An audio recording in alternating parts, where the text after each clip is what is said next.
उत्तर से विधायक और पूर्व मंत्री शांति धारीवाल ने आज बड़ा बयान दिया। न्यूज 18 से खास बातचीत में शांति धारीवाल ने कहा कि वक्त आ गया है जब कांग्रेस पार्टी में भी युवाओं को आगे बढ़ाना चाहिए। धारीवाल ने कहा कि शासन के लिए अनुभव होना जरूरी है। उन्होंने कहा कि बीजेपी ने जमे जमाए लोगों को हटाने के लिए नए नेताओं को आगे बढ़ाया है। धारीवाल ने साफ किया कि अनुभवहीन व्यक्ति को कुर्सी दी तो इसके नतीजे खराब होते हैं। उन्होंने कहा कि राजीव गांधी ने 18 साल के युवाओं को वोटिंग राइट दिया था।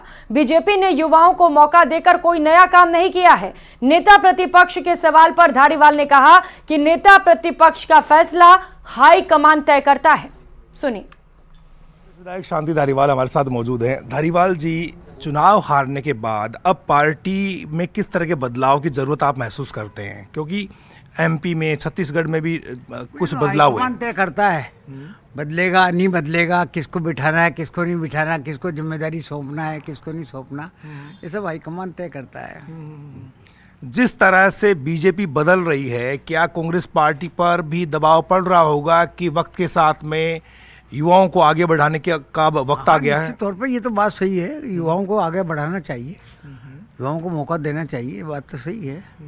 और बस वक्त आ गया जबकि, क्योंकि राजीव गांधी ने तो 18 साल के लड़के को जो है वोटिंग राइट दिया था, तो पहले 21 साल का हुआ करता था वोटिंग राइट, 18 साल का दिया था। तो कांग्रेस तो शुरू से युवाओं को बढ़ाने के उसमें प्रयास में रही है। कोई भारतीय जनता पार्टी कोई नया काम नहीं कर रही कि नए युवकों को बना रहे हैं। वो तो यह है कि जो खते खताए लोग थे उनको हटाया उन्होंने, बस ये है बात, और है क्या। लेकिन उसके साथ अनुभव बहुत ज़रूरी है, नए के साथ साथ अनुभव होना चाहिए।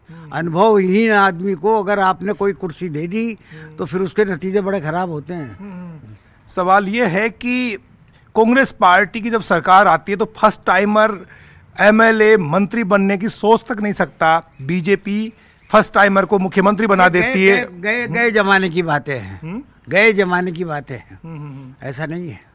इस बार तो फर्स्ट टाइमर भी कुछ मंत्री बन गए थे, ऐसा कुछ नहीं, वो पहले की बातें हैं। क्या आपको लगता है कि आने वाले दिनों में कांग्रेस पार्टी में भी ऐसा संभव है जैसा बीजेपी कर रही है? मैं समझता हूँ शायद मंथन चल रहा होगा ऊपर हाईकमान में, हाईकमान जो तय करेगा वो होगा, मंथन जरूर चल रहा होगा। किस तरह का नेता प्रतिपक्ष चाहिए कांग्रेस पार्टी को इस बार सदन में? तय करता है कि नेता प्रतिपक्ष का हाईकमान तय करता है किस तरीके का चाहे आदमी बिठाना है, कौन सा बिठाना है, किसको बिठाना है, क्या करना है क्या नहीं करना है, ये सब हाईकमान। करणपुर में उपचुनाव होने, आपको क्या लगता है किस तरह से वहां पर बीजेपी की सरकार प्रदेश में बन गई? क्या आपको लगता नहीं कि इसका एक मनोवैज्ञानिक असर पड़ेगा वहाँ के वर्कर पर, पार्टी पर? असर पड़ेगा, कई उपचुनाव है, वहाँ की जनता क्या चाहती है वो है उस पर। क्योंकि जो जिनकी डेथ हुई है, जो सिटिंग एमएलए थे कुन्नर जी, उनकी बहुत सेवाएं हैं वहाँ पर। तो आपको लगता है सहानुभूति की लहर चलेगी आपके पक्ष में? मुश्किल, मैं तो ये मान के चलता हूँ कि जरूर चलेगी और कांग्रेस जीतेगी।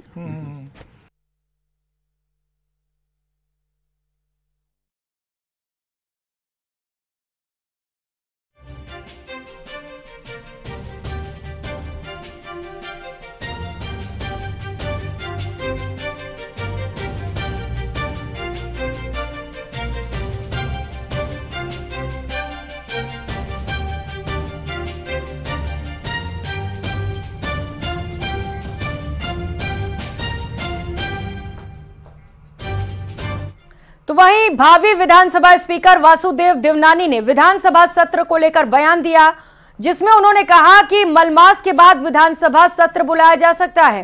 साथ ही उन्होंने दावा किया कि मंत्रिमंडल के गठन के बाद प्रदेश सरकार में कार्यों को और गति मिलेगी। सुनिए और क्या कुछ कहा। सोच रहे हैं कि मलमास जैसे समाप्त हो उसमें हम बुलाने की अनुशंसा करेंगे और तब बुलाएंगे। और पहले भी हमेशा जनवरी के मलमास के बाद ही होते आए, उनसे हम बुलाएंगे। और पहले तो अभी प्रोटेम स्पीकर राज्यपाल महोदय उसको नॉमिनेट करेंगे, सारे विधायकों की शपथ होगी और उसी समय अध्यक्ष का चुनाव होगा, उसका अनुरूप फिर गाड़ियाँ आगे कार्रवाई पड़ेगी। खबरों में आगे बढ़ेंगे। मुख्यमंत्री भजनलाल शर्मा के पिता की तबीयत स्थिर बनी हुई है। 2 दिन से किशन स्वरूप शर्मा जयपुर के एसएमएस अस्पताल में भर्ती हैं। यूरिन की दिक्कत के चलते उन्हें भर्ती कराया गया था। आज मुख्यमंत्री भजनलाल शर्मा दिल्ली जाने से पहले अपने पिता की कुशल क्षेम जानने के लिए अस्पताल पहुंचे। इस दौरान उन्होंने डॉक्टर से पिता के स्वास्थ्य को लेकर जानकारी ली। इस दौरान एसएमएस अस्पताल के सुप्रिंटेंडेंट डॉक्टर अचल शर्मा और मेडिकल बोर्ड के सदस्यों ने सीएम के पिता के उपचार को लेकर अपडेट दी। फिलहाल एसएमएस अस्पताल के मेडिकल आईसीयू में उनका इलाज चल रहा है। 15 को सीएम के शपथ ग्रहण के बाद देर रात सीएम के पिता किशन स्वरूप की तबीयत बिगड़ गई थी। हालांकि डॉक्टर्स के मुताबिक अब किशन स्वरूप शर्मा की सेहत में पहले की तुलना में सुधार है। यूरोलॉजिस्ट और जनरल फिजिशियन की देखरेख में उनका इलाज चल रहा है और वो उनके पीसीसी के चिकित्सकों की सलाह पे जो जांचें वो एक्सपेक्ट कर रहे हैं वो करवाई जा रही है और जो भी फर्दर चीज़ें आएंगी उनके अकॉर्डिंग ट्रीटमेंट जारी किया। कब तक उनको डिस्चार्ज कर दिया जाएगा? अभी चिकित्सकों की सलाह पे आपको आगे जानकारी दी जाएगी। अभी उनको ऑब्जर्वेशन में रखा गया और पूरी तरह वो वाइटली स्टेबल है, आराम से कंफर्टेबली जांचें अवेटेड जो हैं उनको देख के आगे का ट्रीटमेंट प्लान किया जाएगा। खबर पोखरण से। विधानसभा से चुनाव जीतने के बाद बीजेपी विधायक महेंद्र प्रताप पुरी पहली बार बाड़मेर पहुंचे, जहां पर जसदेर धाम पर महेंद्र प्रताप पुरी का भव्य स्वागत किया गया, जहां पर समर्थकों ने फूलमाला पहनाकर बधाई देते हुए आशीर्वाद लिया। वहीं मीडिया से बातचीत करते हुए विधायक महेंद्र प्रताप पुरी ने पोखरण की जनता का आभार व्यक्त किया। साथ ही कहा कि ये जीत मेरी नहीं, संपूर्ण पोखरण की जनता की है और ये जीत उन्हीं को समर्पित करता हूं।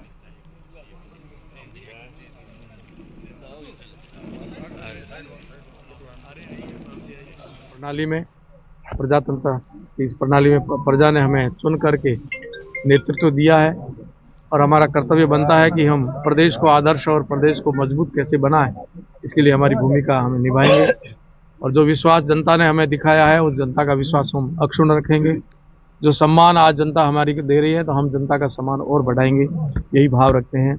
निश्चय ही मोदी जी मजबूत होंगे, भारतीय जनता पार्टी मजबूत होगी, मोदी जी मजबूत होंगे। मोदी जी मजबूत होते ही देश मजबूत होगा और देश मजबूत होकर के विश्व में भारत एक प्रतिनिधित्व करके पूरे विश्व का प्रतिनिधित्व करेगा। भारत आने वाला टाइम भारत का है, ये स्वर्णिम दौर चल रहा हम सबके लिए। भारत विश्व गुरु बनेगा, भारत महाशक्ति बनेगा। और चलिए अब एक नजर डाल लेते हैं 5 मिनट में 50 जिलों की खबरों पर।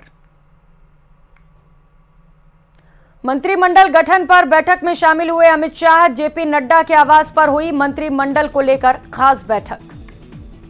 बैठक में बीजेपी प्रदेश अध्यक्ष सीपी जोशी, सीएम भजनलाल और डिप्टी सीएम दिया कुमारी और प्रेमचंद बैरवा भी रहे मौजूद। राजस्थान के राज्यपाल कलराज मिश्र अजमेर के मयूर स्कूल के 143वें वार्षिक उत्सव समापन समारोह में शामिल हुए।